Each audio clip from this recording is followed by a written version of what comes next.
সিকান্দার শাহ পর্ব ৫ ওয়েহাজু বেরেপটি সিকান্দারের গাড়িটা ঢাকা বিশ্ববিদ্যালয়ের ফার্মেসি ডিপার্টমেন্টের সামনে থেকে বেরিয়ে চলে যেতে লাগল কাঙ্ক্ষিত গন্তব্যের দিকে। সিকান্দারের দৃষ্টি স্থির হয়ে আছে সামনের দিকে, রাস্তায়। মুনতাহা তাকিয়ে আছে বাহিরে। গাড়িতে তাদের মধ্যে আর কোনো কথা হয়নি। দুজনই চুপচাপ। তবে মুনতাহা এক অদ্ভুত জিনিস টের পাচ্ছে। গাড়িতে অদ্ভুত রকমের সুন্দর একটা ঘ্রাণ পাচ্ছে। খুবই মিষ্টি আর স্নিগ্ধ মনে হচ্ছে ঘ্রাণটা। পারফিউম নাকি? যমুনা ফিউচার পার্কের সামনে গাড়িটা এসে থেমে গেল। মুনতাহা আকস্মিক গাড়ি থেমে যাওয়ায় সামনে তাকিয়ে দেখে তারা মলের সামনে এসে গেছে। সিকান্দার গাড়ি থেকে বের হয়ে ওপর পাশের দরজা খুলে দিল মুনতাহাকে বের হবার জন্য। মুনতাহা বের হতেই গাড়ির দরজা লাগিয়ে দিয়ে হাতের ইশারায় বলল, চলুন, ভেতরের সবাই অপেক্ষা করছে আমাদের জন্য। মুনতাহা হাঁটা ধরল। তার পেছন পেছন হেঁটে আসছে সিকান্দার। মলের ভেতরে ঢুকতেই গ্রাউন্ড ফ্লোরে দুই বাড়ির সকল সদস্যকে দেখা গেলেও দেখা গেল না কেবল অর্ণবের। সে এসব দেখতে পারবে না। তার উপর সিকান্দার যেভাবে শাসিয়েছে, বেচারা আর আসবে না হয়তো। সাইদা মির্জা শাড়ির আঁচল সামনের দিকে টেনে ধরে তাদের দুজনকে আগাগোড়া দেখে বলল, অনেক অপেক্ষা করিয়েছ। এখন আর টাইম ওয়েস্ট করিও না, তাড়াতাড়ি কেনাকাটা শুরু করোক। সিকান্দার ছোট্ট করে কেবল বলল, সময় লাগবে। সাইদা মির্জা তীক্ষ্ণ চোখে তাকালেন। সিকান্দার ফুফু আর ময়না বেগমের দিকে তাকিয়ে বলল, ফুপু চাচি চলুন। তারা প্রথমে মেয়েদের জামাকাপড়ের দিকে গেল। মেহেন্দি, গায়ে হলুদ, বিয়ে, বৌভাত, ৩টে অনুষ্ঠানের জন্য কেনাকাটা করতে হবে। একটা বর্ষর দোকানের সামনে এনে মুনতাহাকে বলা হলো তার পছন্দমতো শাড়ি লেহেঙ্গা সিলেক্ট করতে। মেয়েটা পড়ে গেল বিপাকে। তার কখনো এমন বড়সড় শপিং মলে আসা হয়নি। জামাকাপড় সব ময়না বেগম কিনে দিয়েছে তার পছন্দমতো। তার নিজের কখনো কেনাকাটা করার হলে নিউ মার্কেটের সামনে ফুটপাত থেকে কিনেছে। এখন আজ তাকে এখানে এনে এভাবে বিয়ের পোশাক পছন্দ করতে বলায় নার্ভাস হয়ে গেল। দোকানদার একের পর এক লেহেঙ্গা শাড়ি দেখাচ্ছে, আর সে দেখেই যাচ্ছে। কি হলো? পছন্দ করো? ভালো লাগছে না? তাহলে অন্য দোকানে যাওয়া উচিত। শুধু শুধু দাঁড়িয়ে থাকা মানে তো সময় ওয়েস্ট। ময়না বেগম লেহেঙ্গা শাড়ি উল্টেপাল্টে দেখে বললেন, কালেকশনগুলো তো সুন্দরী। তোমার পছন্দ হচ্ছে না কেন? কি সমস্যা? বলো। মুনতাহা নিচু স্বরে জবাব দিল, আম্মু, এত কালেকশন যে আমি ঠিকমতো পছন্দ করতে পারছি না। তোমরা পছন্দ করে দাও। দূরে দাঁড়িয়ে থাকা সিকান্দার এবার এগিয়ে এলো। লেহেঙ্গা শাড়িগুলোতে একবার চোখ বুলিয়ে বলল, আপনার ভারী জিনিস ক্যারি করতে অস্বস্তি হবে না মন? সিম্পল কিছু দেখব, যাতে বিয়ের সারাদিন কমফোর্ট ফিল পান। মুনতাহা মতো নাড়াল। তার সিম্পল কিছুই চাই। এত গর্জিয়াস পোশাক দেখে তার এখনই অস্বস্তি হচ্ছে। সিকান্দার প্রথমে মেরুন রঙের একটা বেনারসি নেয় বিয়ের জন্য। সবুজ রঙের গারারা নেয় মেহেন্দির জন্য। বাসন্তী কালারের সিম্পল লেহেঙ্গা নেয় গায়ে হলুদের জন্য। সর্বশেষ বৌভাতের জন্য নেয় পেঁয়াজ কালারের শাড়ি। 4টা পোশাকের দাম হল 2 লাখ। সিকান্দার দামাদামি করেনি। যা চেয়েছে তাই দিয়েছে। মুনতাহা চমকালো দাম শুনে। সে তো ফুটপাত থেকে কিনে দামাদামি করে। এই লোক একটা কথাও বলল না। পোশাক কেনা শেষ হতেই আসরের আজান দিয়ে দিল। সিকান্দার ফুপু আর চাচিকে ফোন করে ডেকে আনিয়ে মুনতাহাকে তাদের কাছে রেখে বলল, আমি একটু আসছি গু। কথাটা বলে সিকান্দার শপিংমলে থাকা নামাজের ওদিকটায় চলে গেল। ওয়াশরুম থেকে অজু করে পকেট থেকে টুপিটা বের করে আসরের নামাজটা আদায় করে নিল। মুনতাহা তখন দাঁড়িয়ে দাঁড়িয়ে মা ফুপুর কেনাকাটা দেখছিল। সিকান্দার হুট করে কোথায় চলে গেল তার তা জানা নেই। হয়তো কোনো কাজে গেছে। শপিং ব্যাগগুলো হাতে নিয়ে এদিক ওদিক তাকাতে তাকাতে হুট করে লিফটের ওদিক পানে চোখ যেতেই দেখল সিকান্দার লিফটের দরজা খুলতেই বেরিয়ে আসছে। মাথায় সাদা রঙের নামাজের টুপি। বা হাত দিয়ে মাথা থেকে টুপিটা খুলে প্যান্টের পকেটে ভরে তার দিকে এগিয়ে আসছে। লোকটা তাহলে নামাজ পড়তে গিয়েছিল। সিকান্দার মুনতাহার সামনে দাঁড়িয়ে তার থেকে শপিং ব্যাগগুলো নিজ হাতে নিয়ে তারপর তারা জুতার দোকানে গেল। 4 জোড়া জুতা নিল 60,000। তারপর তারা গোল্ডের দোকানে গেল। হাত গলা কান নাক মাথা সব জায়গায় গয়না মিলিয়ে 5 ভরি স্বর্ণ কিনে দেওয়া হল। এখানেও 10 লাখের উপরে টাকা খরচ হল।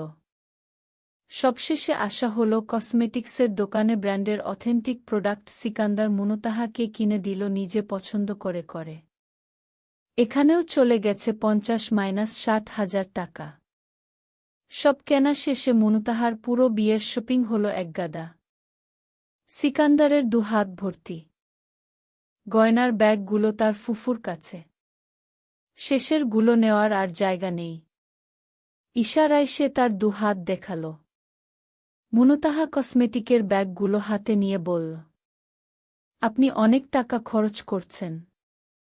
গুনলে হয়তো দেখা যাবে 20 লাখের কাছাকাছি হয়ে গেছে। এতটা খরচ করা কি ঠিক? একথা শুনে সিকান্দার ঘাড় ঘুরিয়ে মুনতাহাকে দেখে বলল, আমার এতদিনের ইনকাম থেকে করা সেভিংসের টাকা পয়সা সব তাহলে কার জন্য মন? নিশ্চয়ই আমার অর্ধাঙ্গিনীর জন্য কেবল। আর সেটা কে? হুম। তাই বলে এত? এটা কেবল আপনার ক্ষেত্রেই এত। আপনার পছন্দ হয়েছে তো আমার পছন্দে কেনা সব।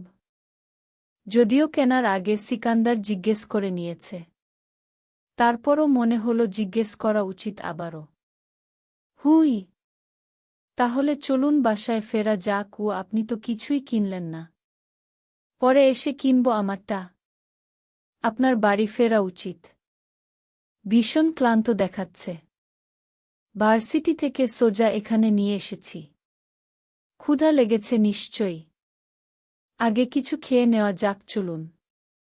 সিকান্দার ফোনটা বের করে ফুপুকে কল দিয়ে বলল তাদের কেনাকাটা কতদূর। ওপাশ থেকে ফুপু জানালো সিমরানের আর লাবণ্যর হয়নি এখনো। লাবণ্য সিকান্দারের ফুপুর একমাত্র মেয়ে। তাহলে ফুপু, আমি মুনতাহাকে নিয়ে খাবারের দিকটায় যাচ্ছি।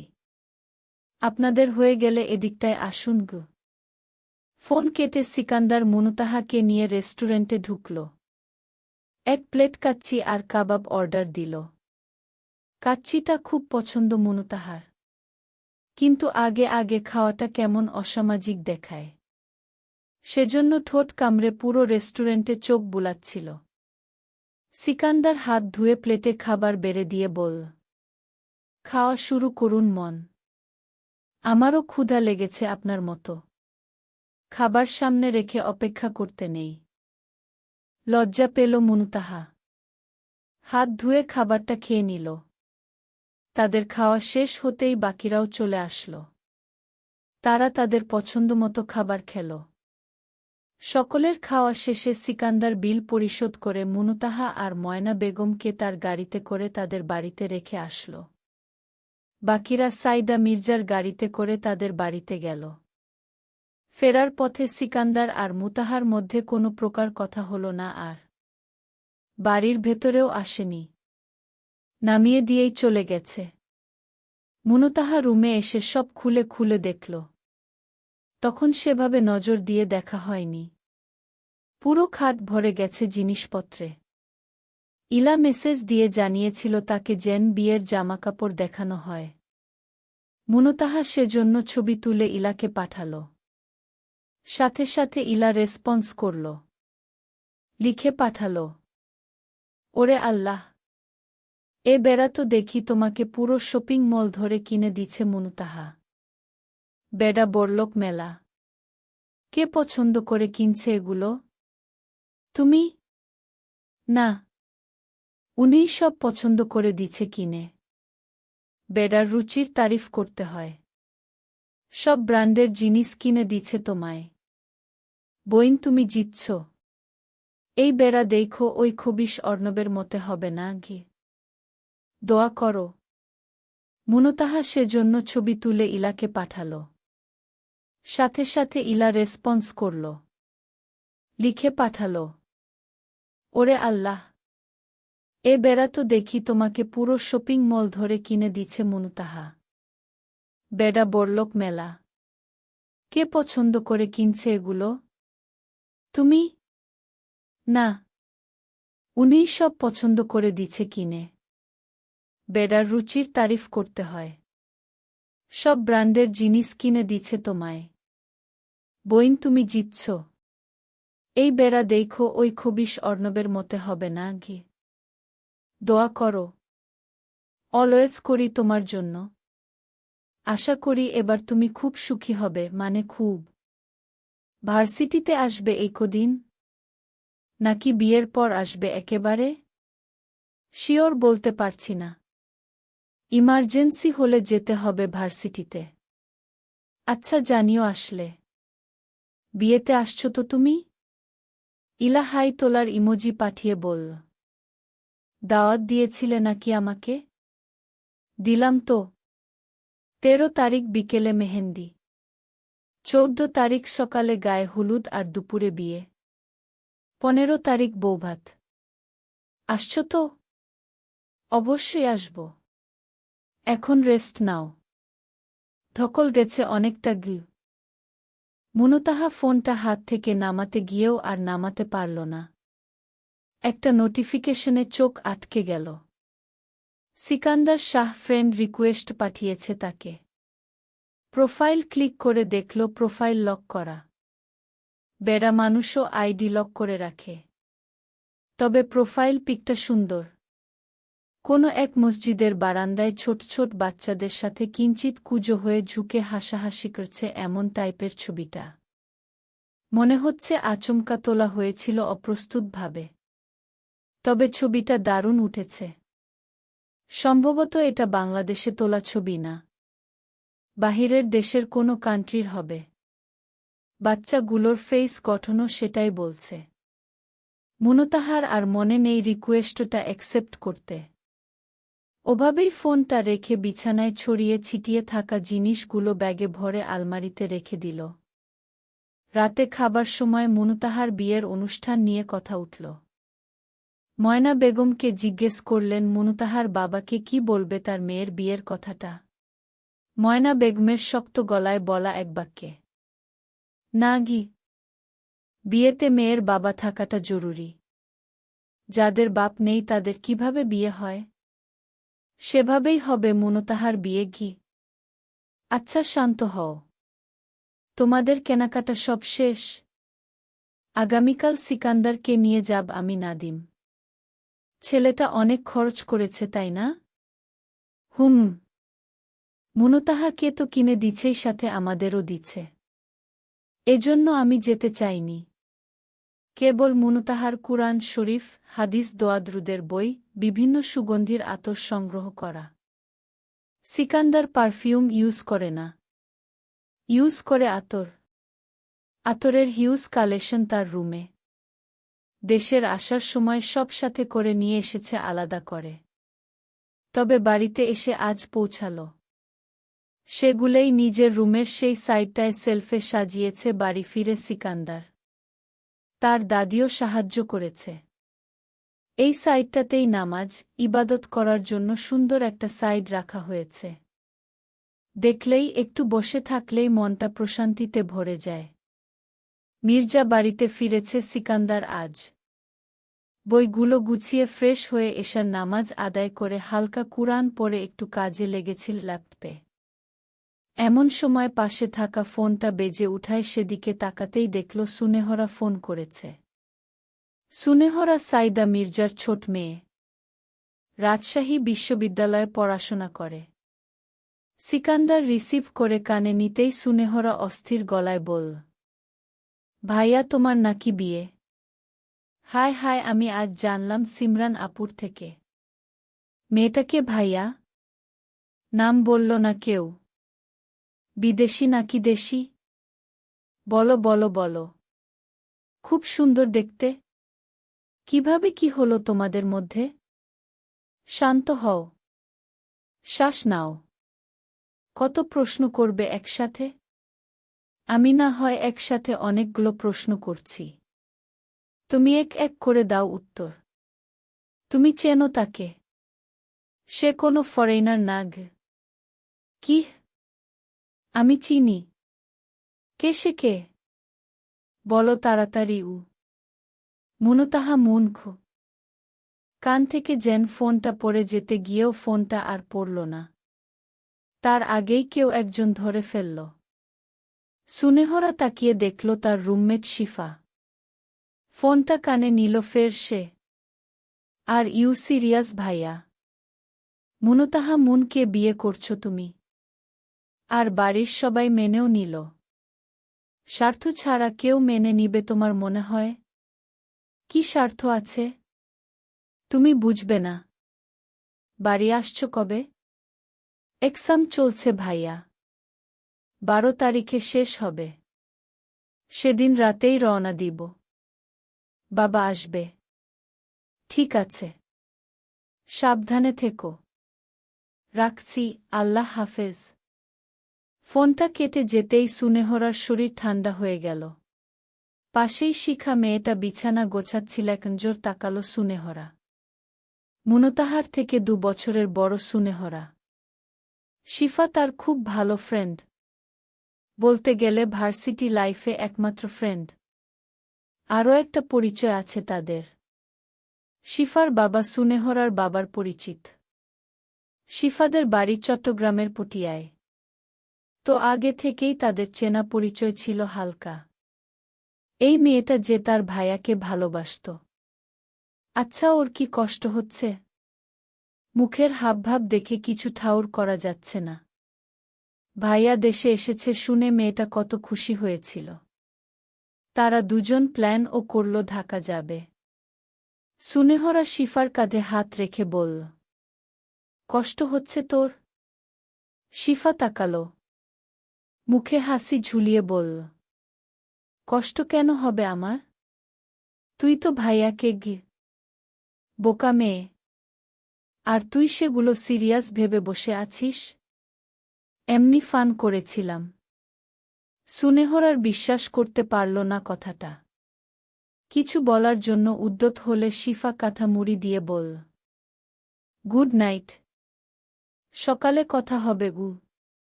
সুনেহরা তপ্ত শ্বাস ফেলল। একতরফা ভালোবাসায় কিছু মেলে না। অথচ সুনেহরা হয়তো জানে না তার ভাই সিকান্দার শাহ একতরফা ভাবে চেয়েই তার ভালোবাসাকে পেতে যাচ্ছে। সুনেহরা ঘরের বাতি নিভিয়ে বিছানায় শুয়ে পড়ল। শিফার বুকের ভেতরটায় কি যে কষ্ট হচ্ছে। আহা, কি অসহ্য যন্ত্রণা। চিৎকার করে কেঁদে নিজেকে একটু সান্ত্বনা দিতে অবধি পারছে না। পাহাড় সমান ব্যথা বুকে চেপে তাকে যুদ্ধ করতে হচ্ছে কান্না না করার জন্য।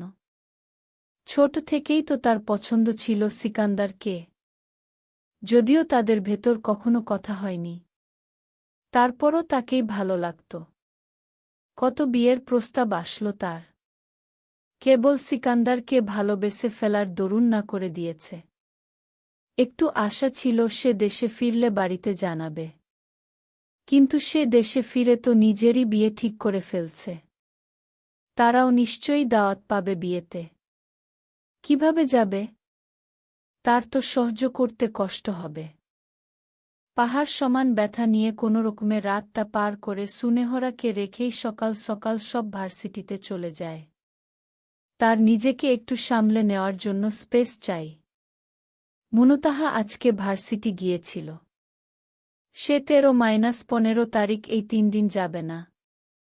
ইলা ভার্সিটি শেষে শপিং এ গেছে। মুনতাহা বাড়ি এসে জানল সালমান মির্জা নাদিম আর সিকান্দার গেছে শপিং মলে।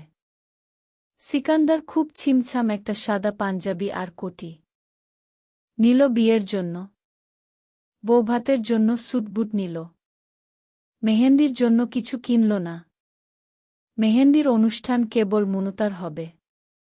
ছেলে মানুষ হাতে মেহেদি নিবে বিষয়টা খুবই ইতস্তত লাগে সিকান্দারের। সালমান মির্জাই কিনে দিল।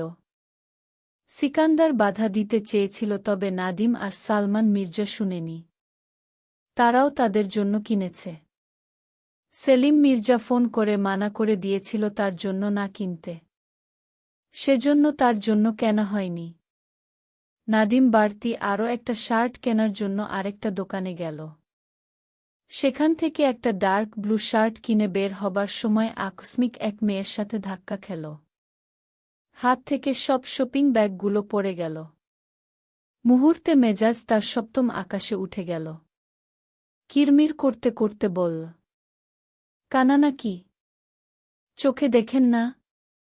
চোখ কি পেছনে রেখে হাঁটেন? ইলা হকচকিয়ে যায়। সে মোড় ঘুরতেছিল। কিভাবে বুঝবে পাশের গলি থেকে কেউ আসবে? ইলা শপিং ব্যাগগুলো উঠিয়ে দিতে দিতে বলল, দুঃখিত ভাইয়া, দেখিনি। নাদিম মেয়েলি গলা শুনে ঘাড় বেঁকিয়ে তাকায়। সে তো ভেবেছিল কোনো পুরুষ হবে। মাথাটাকে ঠান্ডা করে বল, ইটস ওকে। দেখে শুনে হাঁটুন। নেহাত আমি ভালো ছেলে বলে কিছু বলিনি। অন্য কেউ হলে সিন ক্রিয়েট করত। নাদিম চলে গেল। ইলাহা হয়ে গেল। এই ছেলে বলে তাকে কিছু বলেনি। তাহলে শুরুতে কি বলেছিল ওসব? বেড়াবদ খাটাস কোথাকার।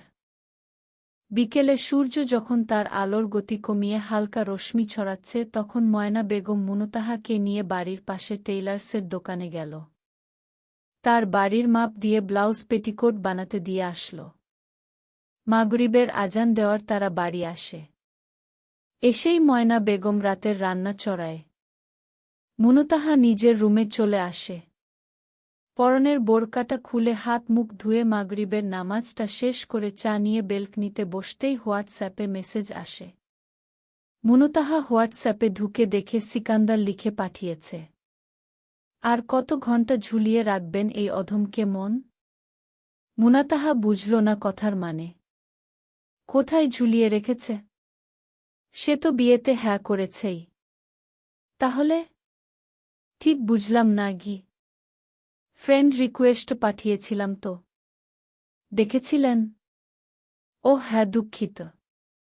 আমার মনে নেই। এক্ষুনি অ্যাকসেপ্ট করছি। মুনতাহা ফেসবুকে ঢুকে অ্যাকসেপ্ট করল সিকান্দারের আইডিটা। তারপর স্ক্রোল করতে লাগল। আগে হয়তো সম্ভবত তার আইডি পাবলিক ছিল, কারণ পোস্টের রিচগুলো তাই বোঝাচ্ছে। রিসেন্ট হয়তো লক করেছে। লক করার পর আর কিছু পোস্ট করেনি। লাস্ট পোস্ট 2 মাস আগের। ফটো অপশনে ঢুকে দেখল সিকান্দারের অনেক ছবি। বিভিন্ন দেশে গিয়েছিল, সেখানকার সৌন্দর্য তুলে ধরছে ছবির মাধ্যমে। বেশিরভাগই বিভিন্ন নামকরা ঐতিহাসিক মসজিদ। লোকটা মক্কা মদিনাতেও গিয়েছিল। হজ্জ উমরাহ করেছে। বাহ, খুবই ইসলামিক মাইন্ডের তাহলে। এদিকে মুনতাহা সিকান্দারের আইডি স্ক্রোল করছে, ওদিক থেকে সিকান্দার ও মুনতাহার আইডি স্ক্রোল করছে। কারণ দুজনেরই আইডি লক ছিল। মুনতাহা খুবই কমই পোস্ট করে ফেসবুকে। তার লাস্ট পোস্ট 6 মাস আগের। তারপর আর করেনি। ফ্রেন্ড মাত্র 21 জন। সেগুলোও রিলেটিভ আর ভার্সিটির ফ্রেন্ড। মুনতাহা ছুটে হোয়াটসঅ্যাপে গেল। কিবোর্ড টাইপ করল, আপনার আমাকে পছন্দ হওয়ার কারণ কি? সাথে সাথে রিপ্লাই আসল, কোনো কারণ নেই মন। অবশ্যই কোনো কারণ আছে। সত্যি কোনো কারণ নেই। আমি কিন্তু আপনার জন্য পারফেক্ট নই, জানেন নিশ্চয়ই সেটা। আপনি যদি এটা মনে করেন, তাহলে এটাই সই। আপনার পারফেক্ট হতে হবে না আমার জন্য। অবিশ্বাসের দুনিয়ায় সবাই আমায় ছেড়ে চলে গেলেও আপনি শুধু আমার হয়ে থাকবেন। That's enough for me. আমি কিন্তু খুবই সাধারণ। সাধারণের চেয়ে সুন্দর কিছু নেই পৃথিবীতে। আপনি সাধারণেই অসাধারণ। আপনার আব্বা আম্মা আমাকে বিয়ের পর ছেড়ে দিতে বললে কি ছেড়ে দিবেন? আমি তো কাপুরুষ নই মন। রক্তে মাংসে গড়া পুরুষ। কারো কথায় কেন আমি আমার স্ত্রীকে ছেড়ে দিব? যেখানে আমি সব কিছু ছাড়তে রাজি কেবল আপনাকে পাওয়ার বিনিময়ে, সেখানে আপনাকে ছাড়ার প্রশ্ন আসে কিভাবে? হু? তাকদির আমাকে কখনো ভালোবাসা দেয়নি জীবনে। সেজন্য আপনার তাকদিরে সিকান্দার শাহকে লিখে রাখা হয়েছে। এজন্যই বড় অবাক হচ্ছি। হুট করে কেউ বিনা কারণে আমাকে ভালোবাসলে, যত্ন করলে আমি ভীষণ দ্বিধাগ্রস্ত হই। অবহেলায় অভ্যস্ত জেগি। তাহলে এখন থেকেই সিকান্দার শাহতে অভ্যস্ত হতে শিখুন মন। তার কাছে ভাতের অভাব হলেও আদর যত্ন আর ভালোবাসার অভাব হবে না কোনোদিন। আপনাকে ভালোবাসার পরিমাপ যদি ভালোবাসা নিজে মাপতে জানত, তাহলে খোদ ভালোবাসা নিজেই আমার প্রিয়তমা হতে চাইত। আমি মুগ্ধ হয়ে আপনার সাথে কথা বলার সময়। বশ করার মন্ত্র জানেন না কি? আপনি আমাকে পাওয়ার জন্য এত ব্যাকুল। আমার জীবনের আপনি এমন এক মানুষ যার অভাবে পুরো দুনিয়া শূন্য লাগে। একটা নিঃশ্বাস ফেলতেও কষ্ট হয়। বুক ভারী লাগে। মনে হয় শ্বাস আটকে আসছে।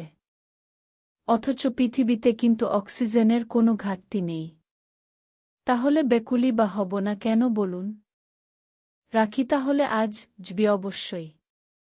ফোনটা কেটে দিতেই মসজিদ থেকে এশার আজান ভেসে আসল। সিকান্দার ফোনটা টেবিলে রেখে উঠতে নিবে এমন সময় দরজায় কড়া নেড়ে সেলিম মির্জা তার উপস্থিতি জানান দিয়ে বলল, আছো? হু আছি গু। সেলিম মির্জা ভেতরে ঢুকে ছেলের সামনে দাঁড়িয়ে বললেন, কথা ছিল তোমার সাথে। অপেক্ষা করুন। নামাজটা আগে পড়ে আসি। জরুরি কথা এটা। নামাজটা বেশি জরুরি আমার কাছে। আপনি অপেক্ষা করতে না পারলে আসুন। পরে কথা হবে গুই। সেলিম মির্জা বসে অপেক্ষা করল। সিকান্দার অজু করে নামাজ আদায় করে সেলিম মির্জার সামনে বসতেই সেলিম মির্জা বললেন, আমার ব্যবসা আর রাজনীতিতে কবে ঢুকছ? বিয়ে তো পাকা করলাম তোমার কথা মতো। তুমি বাবা ছেলের সম্পর্কটা আর রাখলে না দেখছি। রাজনীতি আমার পক্ষে হয়তো করা সম্ভব হবে না। আপনি জানেন ভালো করে আমি অন্যায় মেনে নিতে পারি না। আর আপনাদের দল অন্যায়ে নোবেল পুরস্কার পাওয়া বিজয়ী দল। আমার সাথে ম্যাচ করবে না। উল্টো দেখা যাবে আপনাকেই আপনার দলের লোক দল থেকে বের করে দিয়েছে। আপনি নিশ্চয়ই চাইবেন না আমাকে রাজনীতিতে ঢুকিয়ে নিজের বিপদ নিজে ডেকে আনতে। সেলিম মির্জা ভাবল, সিকান্দার ভুল কিছু বলেনি। ঠিক আছে। তাহলে বিজনেসটা সামলাও। এখানে আমার একটা শর্ত আছে। আবার কি শর্ত? সবই তো মানলাম তোমার। আমি আপনার ব্যবসায় একজন কর্মী হিসেবে কাজ করব। মাস শেষে যেভাবে কর্মীরা স্যালারি পায় আমাকেও সেভাবে স্যালারি দিতে হবে। সেলিম মির্জা এবার চমকে উঠল। মাথা খারাপ তোমার? তোমাকে আমি স্যালারি দিব বাকি কর্মীদের মতো। আমার সব কিছুই তো তোমার। না। আমার সব কিছু যেমন আপনার না, তেমন আপনার কোনো কিছুই আমার না। আমি ফ্রিতে আপনার থেকে কোনো ফেভার নিতে চাই না। আপনি রাজি হলে তবেই আমি জয়েন হব। সে তো অনেক আগে থেকেই রাখিনি। নতুন মনে হলো আপনার কাছে আজ। ঠিক আছে। মাস শেষে তোমাকে আমি স্যালারি দিব। সিও হিসেবে কবে জয়েন করছো তাহলে? বিয়ের একদিন পর থেকেই। এবার আসুন। আমি ঘুমাবো গু। চলবে?